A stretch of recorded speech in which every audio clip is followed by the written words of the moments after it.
We're gonna do Ikadabuki, Raft Style, with these Japanese black pine, and we're gonna show you how to do it.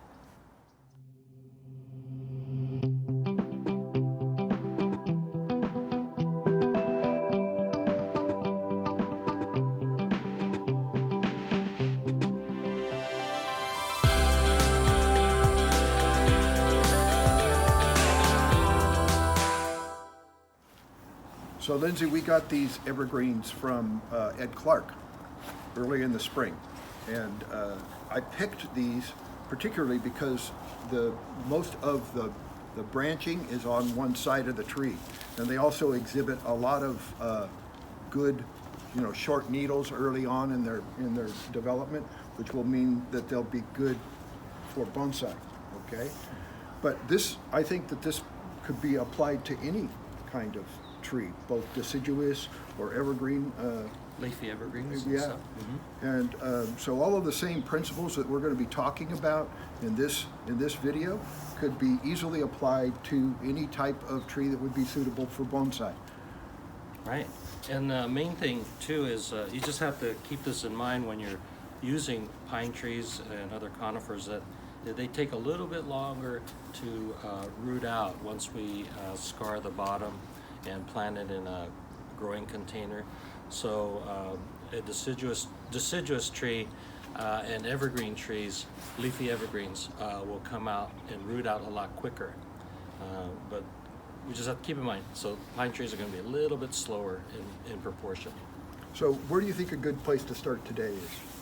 Okay, so let me talk about our goal. Ikadabuki is a raft style that we usually, when it's finally potted in a bonsai suiban or pot, that they train it a lot of times on a slight mound, so it accentuates all that work that you put into creating this. It's a good idea. You could think about this the way you want to do it, but I like to put some movement in the trunk. Say this is an aerial view. Put some movement in the trunk so that when you're looking at it from the front, that there is some depth of where the trunks are positioned in the pot that way. If it's just a straight trunk, then they're all in one row and you don't have as much depth and it won't look like a forest as nicely as if... So this is a more natural look. Mm-hmm. But you do see this a lot, where it's just one straight trunk, so it's both are acceptable, but I think this is a little more interesting to look at. Okay, so where do you want to start today? You want to... Okay, so what we're going to do, we're going to go through and thin out the excess smaller branches and kind of leave the larger branches so we could train them upright, and do some wiring in just a minute. So I'm going to go through. I'm going to step out and get my tools too. Okay, and so the real small branches that are coming off, they're not going to be able to root out as well. So we're going to get rid of those, and the ones that are close to the trunk, we want to remove, because we have to think about when we're putting them in a growing box, they're going to be buried. The trunk is going to be buried probably at least a couple inches under, and so we don't want to have these little growths under the soil. They just kind of get in the way. So we're going to remove a lot of these little growths close to the trunk. Okay, and then we'll just keep in mind of having these branches or future trunks spread out along that raft style, so it's not too bunchy. It doesn't have to be all evenly spaced, because in the forest, Yosewe style, they're not all in a row. But let's get rid of these little ones first. anything that you think is going to be buried in 2 inches of soil from the trunk up. Okay, so we thin those out.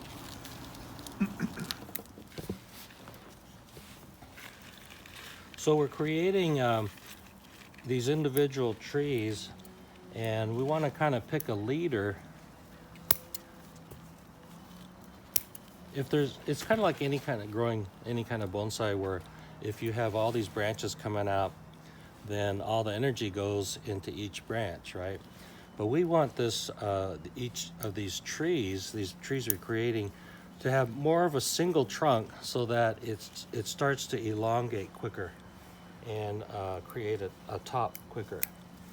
So we're kind of thinning them out so that mainly there's hopefully a single stalk on each area.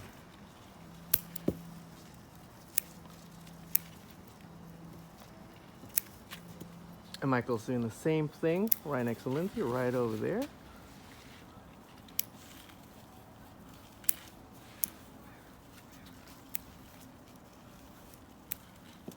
So Lindsay, as you're doing this, do you try to create the same as you would if you were developing branches, one and then another and then back and forth like that, or do you care if two are coming up side by side? How do you like to play I that? think at this stage, since they're so young and short a tree at this point, I would say at the most maybe you could leave one side branch and have one side branch and the main trunk coming out, and have that side branch going out to the outside of your trunk. And then maybe train that up later on. Well, for instance, okay, so this one here, I'm gonna leave one side branch. Oh, I'm sorry. Let's see, hold on a second. Yeah. So this is my one tree, and I'm leaving one side branch facing the outside of the trunk itself, so that the first branch goes to the outside of each tree. So this one here, I have a trunk coming up, and this first branch is going to go out, and the main leader is going to go up like this. Okay. Out.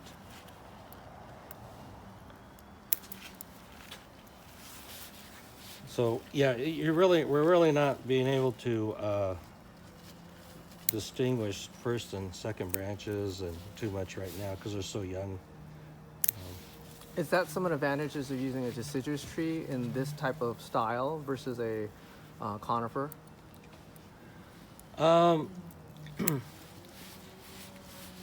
Well, they're all gonna maybe start with. Depends how big they are, but they're all going to start with a leader and maybe some small branches. But pine tree is really kind of unique a little bit in that if you leave too many branches in a cluster, then it really slows down the tree. So I think deciduous trees, you could leave a little bit more going on. But pine trees should be thinned out a little bit more, so it's kind of like this here. Okay. So the energy doesn't get dispersed.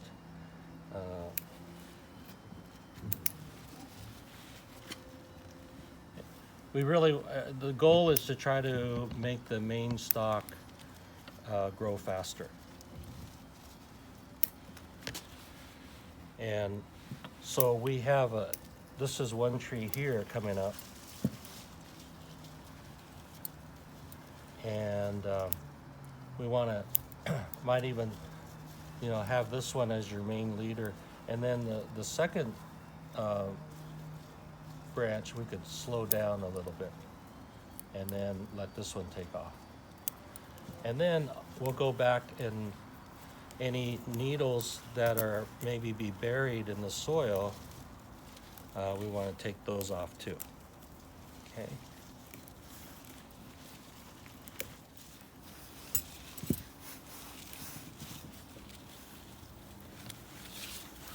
Yeah, that's pretty good.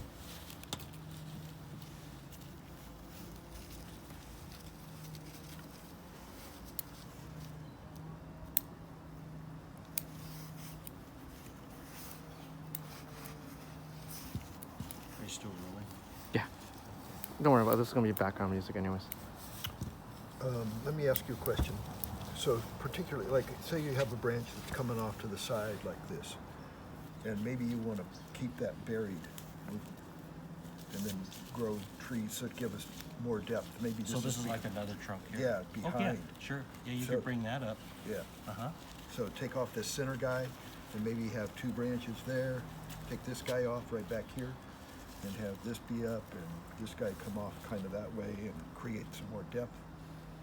Mm-hmm. Yeah, you could do that. Either use those two or this one and this one. Okay, you like those 2? Yeah. Okay. And we have a little more depth coming off because that's a nice setup. Yeah, and this one here, the trunk is hard to bend. So when, actually this has quite a bit of movement. I think what I'll do is when I put the wire on, we'll just make it a little more level horizontally. Okay. And then we could get it planted a little easier.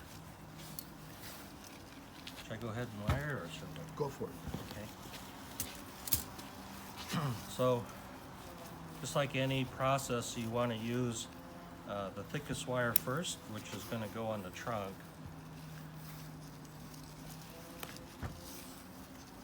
And when you apply wire, you want to apply it so that when you're bending, you will be tightening the wire. That's going to make it, hold better. I'm going to grab here. And so I'm doing this one sort of in a clockwise. Oh, no, I got it. Kind of in a clockwise position or direction. So I'll probably be turning the tree, twisting in that direction. So people don't understand, why do you want to do it clockwise versus counterclockwise? One more time. Oh, okay.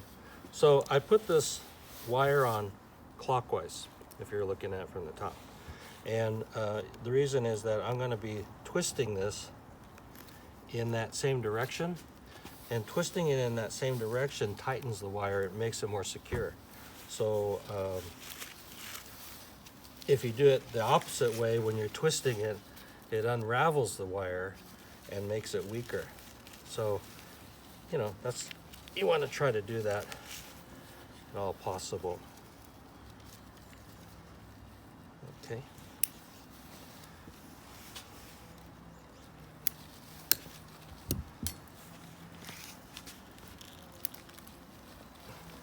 So I just want to kind of level it.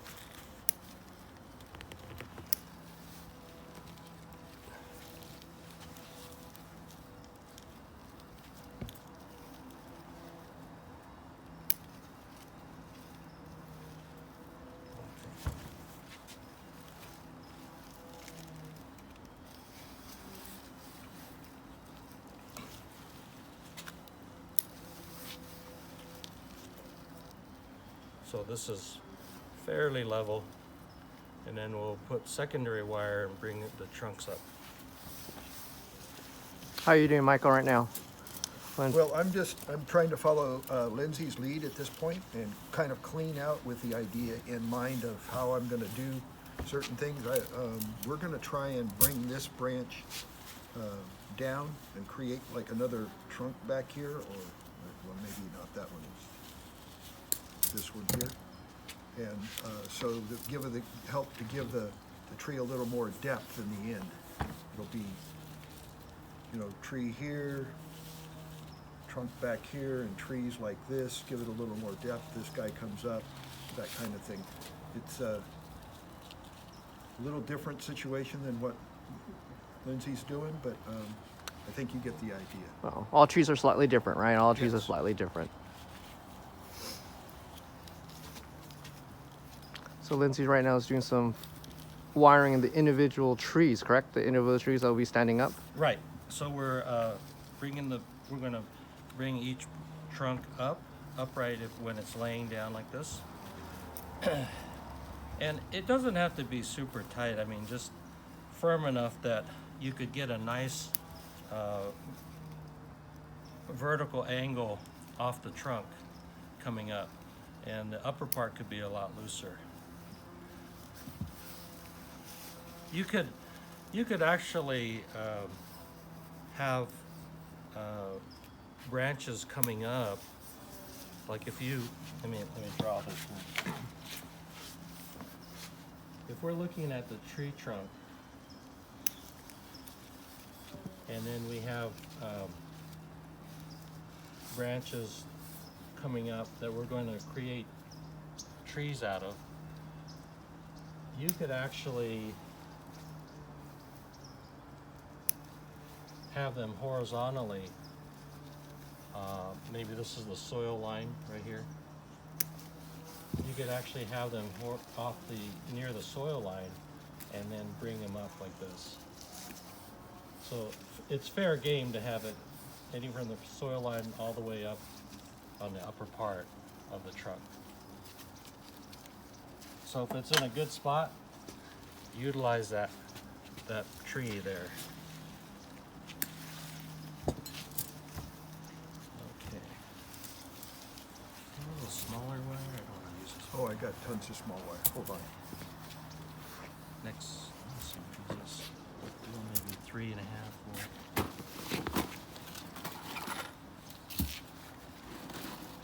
2.5. oh, that's good. Yeah, that'll. Thank you. Any particular wire that we should be using, copper versus aluminum? Yes. that's a really good question.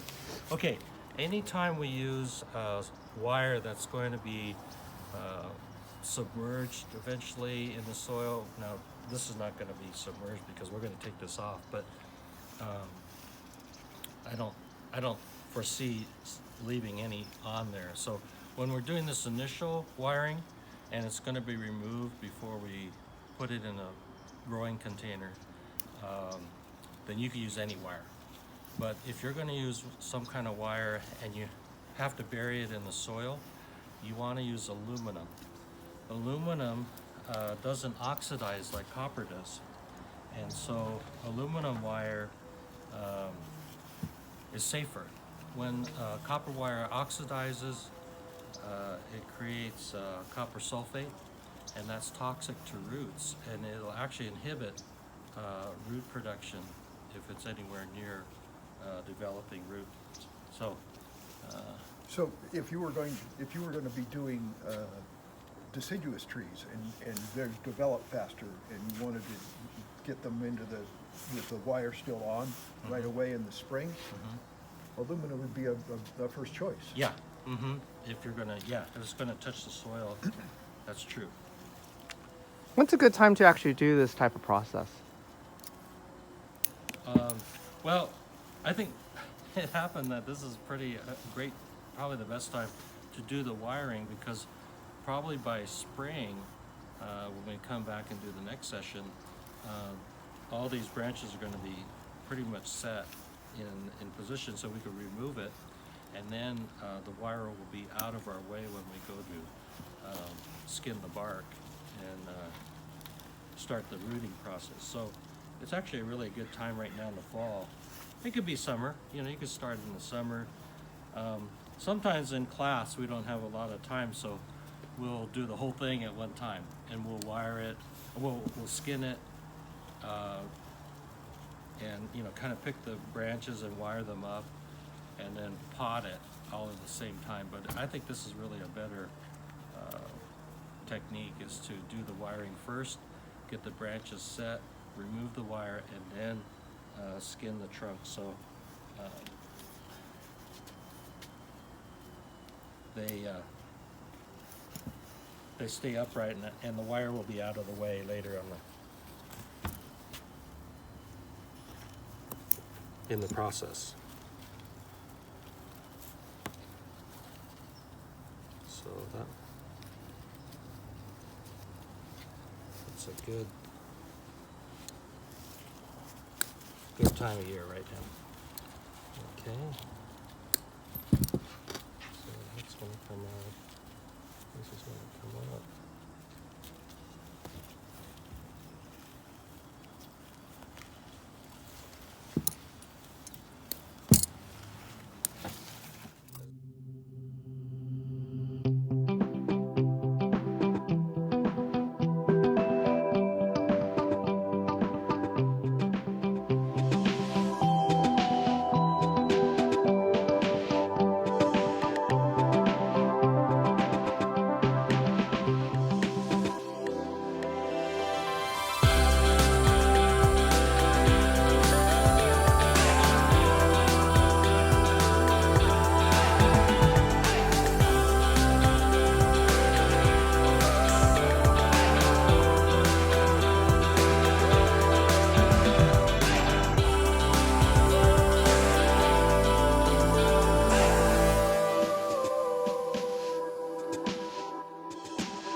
So here we go.